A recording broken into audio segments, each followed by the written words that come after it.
मित्रों, नमस्कार। आपने प्रायः सुना होगा, बहुत से विद्वानों का ऐसा कहना है और दार्शनिकों ने भी ऐसा अभिमत दिया है कि हमें पास्ट को, अपने भूतकाल को भूल जाना चाहिए, वर्तमान में रहना चाहिए। आज मैं थोड़ा उल्टी बात करने वाला हूँ। उल्टी लगेगी, है नहीं उतनी उल्टी, उतनी विपरीत नहीं है। हमें अपने वर्तमान में रहना चाहिए, ठीक है, लेकिन हमें अपने भूतकाल को भूल जाना ठीक है। जो स्मृति के गर्त में है उसे हम भूल जाएं, ये तो ठीक है। जो हमारी कटु स्मृतियां हैं उन्हें भूल जाएं, लेकिन हमारी जो वह अवस्था थी, जो हमारा बचपन था, क्या हम उसे भी भूल जाएं? क्या हम उस अवस्था को बेहतर नहीं मानते? क्या आज की अवस्था को हम बेहतर मानते हैं? किसी मायने में आप देखेंगे, अभी अपन चर्चा करेंगे इस पर, तो आप ये महसूस करेंगे कि हमारा वह जो बचपन है, उसमें जो हमारी अवस्था थी, हमारी स्थिति थी, हमारी मन की, हमारे शरीर की, वो शायद आज से बेहतर थी। तो उस बेहतर स्थिति को हम क्या पुनः प्राप्त कर सकते हैं? इस पर आज हम अपनी चर्चा को केंद्रित कर रहे हैं। Can you become a child again? ये आज का विषय है। क्या हम पुनः अपने बचपन को प्राप्त कर सकते हैं, पुनः बच्चे हो सकते हैं? किस अर्थ में हो सकते हैं? मेरा मानना है कि हम हो सकते हैं, जिस अर्थ में मैं अभी बात करने वाला हूं।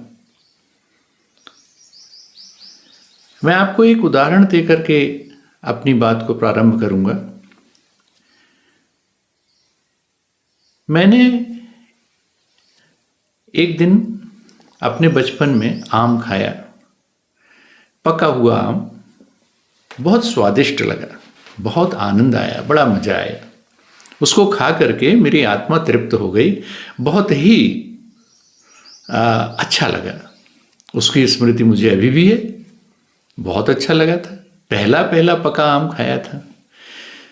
अब उसको मैंने खाया, उसके बाद थोड़ा बड़ा हुआ, उम्र मेरी थोड़ी बढ़ी और मैं थोड़ा सक्षम हुआ, अपने माता पिता का सहयोग करने लगा कृषि कार्य में।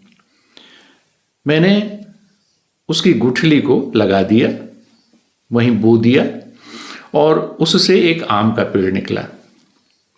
आम का पेड़ निकला और उसमें बहुत से आम फले। उसके बाद मुझे लगा, मैं और बड़ा हुआ, मैंने बहुत बड़ा बगीचा लगा दिया आम का। अब आम का बगीचा जो है लहलहाने लगा और बढ़िया फलने लगा। अब जब बहुत ज़्यादा आम होने लगा और अच्छे किस्म का आम था, तो उसे व्यापार के लिए भेजा गया, बाजार में भेजा। बाजार में अच्छा बिकने लगा। उसका बड़ा नाम हुआ कि अमुक अमुक इलाके का, अमुक अमुक व्यक्ति का यह आम कितना स्वादिष्ट है। तो मुझे लगा कि लोगों ने, मित्रों ने भी सलाह दी कि आप इसके व्यापार को जो है इंटरनेशनल लेवल में कीजिए। तो मैंने कुछ लोगों से संपर्क किया और उनसे संपर्क करके मैंने उसे अंतर्राष्ट्रीय मार्केट में भेजने के लिए, उसे एक्सपोर्ट करने के लिए, निर्यात करने का प्रबंध किया। उसकी जानकारी ली, निर्यात होने लगा। निर्यात करने के लिए मैंने एक कंपनी बनाई थी। कंपनी के लिए मुझे कुछ और पैसों की आवश्यकता हुई। मेरे पास उतने पैसे नहीं थे, तो मैंने उसमें इन्वेस्टर्स चुने, लोगों को लगाया और मैंने उसका शेयर निकाला और शेयर निकाल के मैंने उसको शेयर मार्केट में उसको डाल दिया। और उसके बाद धीरे धीरे उस सब की जानकारी लेकर के लोगों से और लोगों का सहयोग लेकर के और भी लोगों को मैंने अपनी कंपनी में लगा लिया। बहुत सारे लोग कंपनी में लग गए और उसका भी एक शेयर मार्केट में लिस्टेड हो गया। वो धीरे धीरे मेरी कंपनी लिस्टेड हो गई उसमें शेयर मार्केट के उतार और चढ़ाव होने लगे। मेरी मार्केटिंग भी बढ़ रही थी, उसमें भी उतार चढ़ाव हो रहे थे। अब सेंसेक्स पे मेरी रोज नज़र रहती थी। मैंने देखा कि आज सेंसेक्स कैसा जा रहा है, हाई है, लो है, कैसा जा रहा है, क्या इंडेक्स उसका जा रहा है, और उससे मैं प्रभावित होने लगा। धीरे धीरे मेरा जो उसमें शेयर मार्केट में मेरी स्थिति थी मजबूत हुई, मेरा व्यापार खूब पल्लवित हुआ, पुष्पित हुआ, और मैं बहुत प्रसन्न रहने लगा। मेरा शरीर भी स्थूल हो गया। अब मैंने बहुत सारे मकान वगैरह बनवा लिए और अच्छे गाड़ियाँ खरीद ली, अच्छे से अच्छी विदेशी गाड़ियाँ खरीद ली, उनमें भ्रमण करने लगा और एक अमीर उद्योगपति का जीवन जीने लगा। और लेकिन सेंसेक्स बढ़ता था, कभी घटता था, उससे मेरा ब्लड प्रेशर भी प्रभावित होता था। मुझे उच्च रक्तचाप की बीमारी भी हुई। ये सब मैं देखता रहा। शुगर का मरीज भी हो गया, उसका इलाज करता रहा। यह सब करते करते मेरी नज़र बस सेंसेक्स पे रहती थी, मेरी नज़र सिर्फ शेयर मार्केट पे रहती थी कि क्या स्थिति।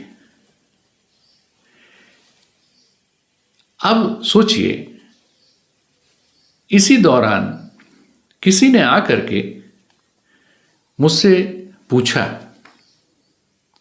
कि क्या आपको अभी भी उस पके हुए आम का स्वाद याद है?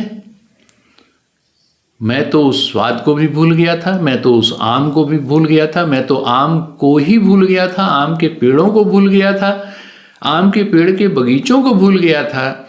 मैं तो सिर्फ व्यापार और व्यापार से भी आगे बढ़ करके मेरी नज़र सिर्फ शेयर मार्केट पर थी।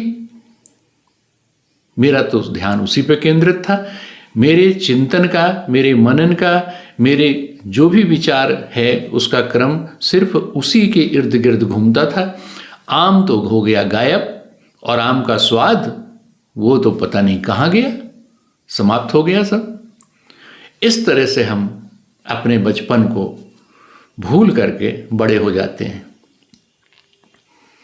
तो सेंसेशन से जो अनुभूति होती है, जैसे आम खाने की वह जो अनुभूति थी, हमारी पहली अनुभूति मेरी, उस स्वाद को, उस स्वाद की फ्रेशनेस को, जिसके पहले मैंने पका आम अपने होशो हवास में नहीं खाया था, तो जब अपने होशो हवास में पहले मैंने पका आम खाया तो उसका जो स्वाद, उसकी जो फ्रेशनेस, उसका जो सेंसेशन था मेरे अंदर, वो जो अनुभूति थी वह विस्मृति के गर्त में चली गई और उसकी जगह धीरे धीरे उस अनुभूति के बाद होता क्या है, हम अनुभूति से फिर विचार, शब्दों में और विचार के क्षेत्र में प्रवेश कर जाते हैं।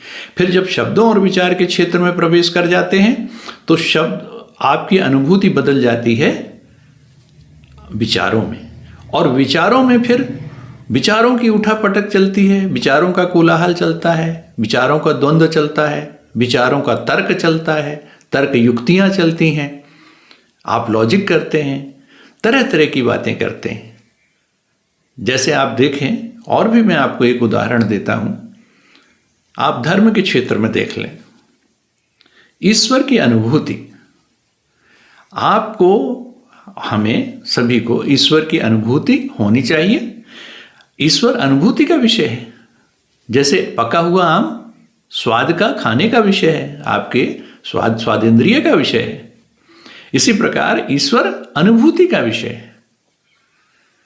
पढ़ने लिखने का विषय नहीं है, शब्दों का विषय नहीं है, विचार का विषय नहीं है, वह है अनुभूति का विषय।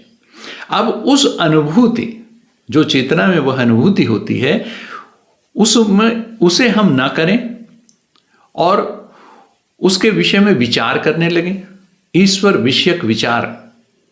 अब यहां तक तो ठीक है, ईश्वर विषयक विचार हम कर रहे हैं, ईश्वर के बारे में विचार कर रहे हैं।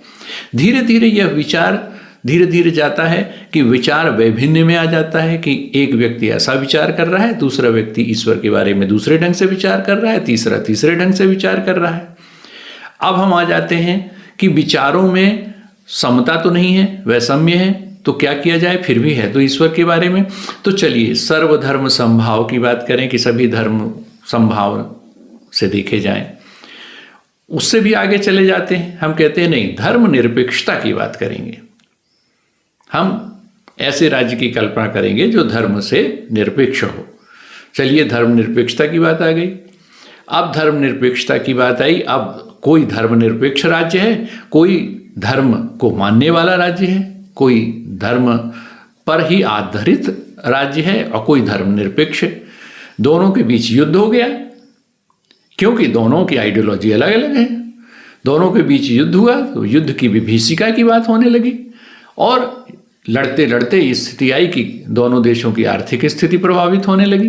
अंतर्राष्ट्रीय स्तर पर हस्तक्षेप की चर्चा होने लगी कि कोई हस्तक्षेप करे, इससे शांति स्थापित हो, विश्व शांति स्थापित हो। अब बताइए, वह ईश्वर कहाँ गया? जैसे वो आपका आम पका हुआ उसका स्वाद विलीन हो गया, वैसे ही वह ईश्वर भी आपका गया। आप तो किसी और प्रपंच में फंस गए।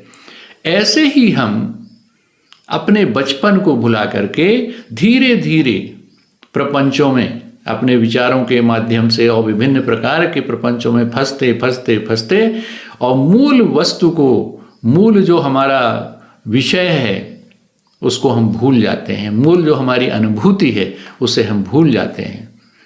अनुभूति पर अगर हम केंद्रित रहें तो ये सारे विवाद उपस्थित ही ना हों। अब मेरा मानना है, जो ईश्वर का भक्त है, ईश्वर की अनुभूति करता है, उसके मन में कैसा विवाद? कोई विवाद नहीं। लेकिन वो उसी पर आधारित रहे, उसी पर सीमित रहे, उससे बाहर विचारों के क्षेत्र में न जाए।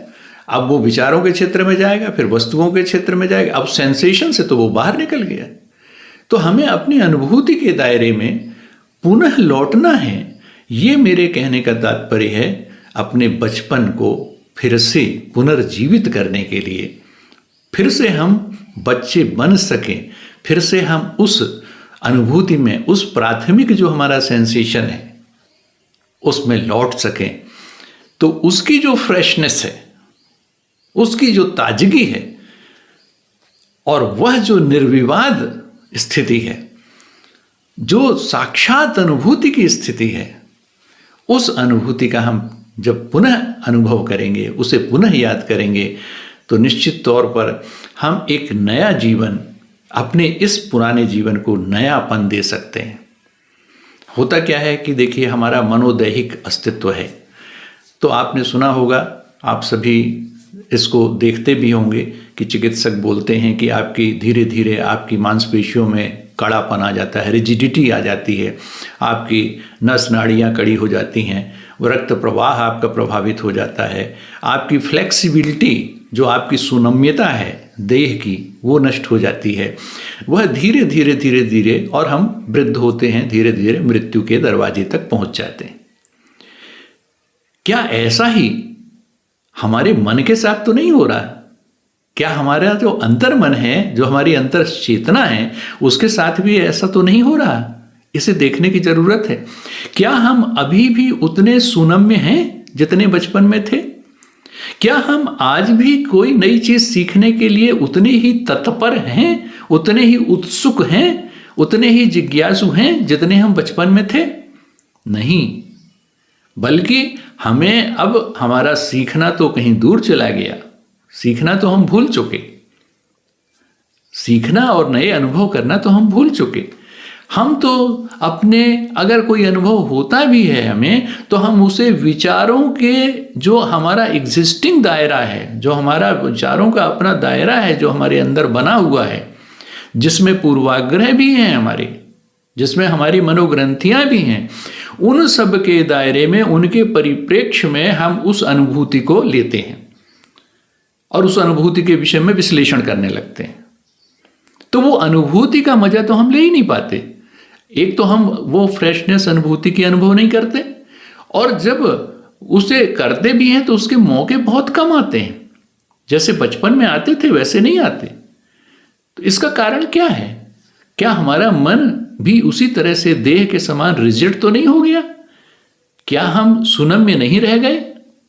जी, सही बात है, हम सुनम्य नहीं रह गए।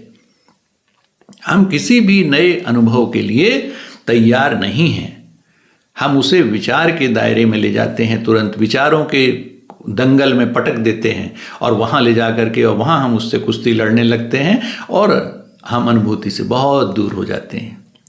तो फ्रेशनेस जो अनुभूति की वो हमें नहीं मिलती। तो इसलिए जैसा एक विचारक ने बोला था, एक दार्शनिक ने बोला था, बैक टू नेचर, मैं आपसे यह आग्रह करूँगा कि बैक टू सेंसेशन, अपने उस सेंसेशन पर पुनः पहुँचिए, अपने उस फ्रेशनेस को फिर से याद कीजिए, फिर से हर जो भी आपने इंद्रियानुभव प्राप्त किया है या अंतरिंद्रिय से जो आपने अनुभव प्राप्त किया है अंतर्मन से, उस अनुभव के प्राथमिक स्वरूप को, फ्रेश एकदम ताजे स्वरूप को फिर से अनुभव करने के लिए अपने को तैयार कीजिए। अपने मन को इस तरह से निर्मल कर लीजिए एकदम बच्चों जैसा, इनोसेंट बना के। तो इसके लिए हमें अपने विचारों को, अपने जो कॉम्प्लेक्सेज हैं, अपने जो पूर्वाग्रह हैं, इन सबको बहिष्कृत करना पड़ेगा और जो बेमतलब की स्मृतियां हैं उन्हें हमें अलग करना पड़ेगा। इन सब को अलग कर, इस कचरे को अलग करके आप अपने मनोमस्तिष्क को फिर से फ्रेश कर लीजिए, फिर से बच्चे के समान हो जाइए और फिर आप देखिए कि आपकी अनुभूति के दायरे में ही उसको परखिए। विचार और विचार के द्वंद्व और विचार की जो तर्क युक्तियां होती हैं, उन युक्तियों में मत फंसिए, उन युक्तियों में मत जाइए, नहीं तो आम के स्वाद से दूर होकर आप शेयर मार्केट में चले जाएंगे और आम तो खाना भी आपका बंद हो जाएगा और आम का स्वाद भी आपको भूल जाएगा। तो हमें अपने पुनः उस बचपन में जाना है, उस प्राथमिक जो हमारे अनुभव हैं उस अनुभूति में पुनः जाना है, back to our basic experiences, basic sensations. यही मेरा आग्रह है और यही इसका तात्पर्य है और यह हमारे लिए संभव है। हमें सिर्फ अपने मन में थोड़ा झांकना होगा, उसे थोड़ा सा फिर से एक रिफ्रेशर कोर्स कराना पड़ेगा और उसमें बहुत सी चीज़ें एलिमिनेट होंगी, दूर होंगी, पृथक हो जाएंगी, हमारे मन का हिस्सा नहीं रह जाएंगी। जब हमारे मन का हिस्सा वो नहीं रह जाएंगी, हमारा मन फ्रेश हो जाएगा, ताज़ा हो जाएगा, तो हम पुनः उस बचपन को उस अवस्था को प्राप्त कर सकते हैं। हम पुनः अपनी उम्र को नहीं लौटा सकते, पुनः अपनी देह को नहीं लौटा सकते, ये बात सही है, वैज्ञानिक है, ये तो बात सभी जानते हैं। लेकिन हम अपने मन के उस बच्चे को पुनः जीवित कर सकते हैं, एक नया जीवन दे सकते हैं और इस तरह से हमको लगता है कि हमारे जीवन में एक जो ताजगी आएगी, एक जो आनंद आएगा अनुभूति का, वह आनंद अविस्मरणीय रहेगा, बहुत ही आनंददायक रहेगा, बहुत ही अच्छा लगेगा। तो कभी इसकी कोशिश कीजिएगा